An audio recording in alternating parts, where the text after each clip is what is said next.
નમસ્કાર મિત્રો, તો સોશિયલ મીડિયામાં વારંવાર વાયરલ થઈ રહેલા આ વિડીયોમાં આસામમાં આજે પૂરની સ્થિતિ ઊભી થઈ છે. તો જી હા મિત્રો, સતત વરસાદને કારણે આસામમાં ખૂબ જ ભયાનક પૂરની સ્થિતિ આવી છે, જેના કારણે હજારો મકાન પાણીમાં તણાયા છે અને ઘણા બધા મકાનો પાણીમાં ઢસડી પણ પડ્યા છે. અને આ મિત્રો, જનજીવન ખૂબ જ વિખરિત થઈ રહ્યું છે. આસામની સ્થિતિ હાલમાં જોઈએ, હાલની સ્થિતિ આસામમાં ખૂબ જ ભયાનક અને દર્દનાક દ્રશ્યો સામે આવી રહ્યા છે, જેમાં નદીની આજુબાજુના વિસ્તારોના મકાન ખૂબ જ પાણીમાં તણાઈ ગયા છે અને પડી પણ ગયા છે, જેથી જનજીવન અને પશુ માલઢોર ઉપર ખૂબ જ વિપરીત પરિસ્થિતિ આવીને ઊભી રહી છે. અને આ મિત્રો, અમિત શાહે 2021ની ચૂંટણી લડતી વખતે કીધેલું કે આસામને હું પૂરગ્રસ્ત બનાવી, આસામમાં કોઈ પણ જાતનો વાંધો હોય તો હું તેને પૂરો કરીશ. પણ આ મિત્રો, આજે 2026 આવી ગયું છે, તો આસામમાં તેની તે જ સ્થિતિ છે.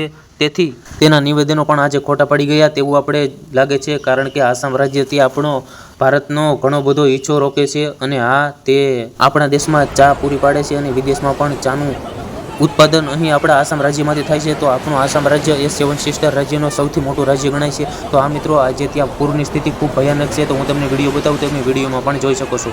અને આ મિત્રો, ભાજપ સરકારે આવા ખોટા જે નિવેદનો આપેલા તેના વિશે તમે શું કહેશો એ તમારી કોમેન્ટ જરૂરથી જણાવજો.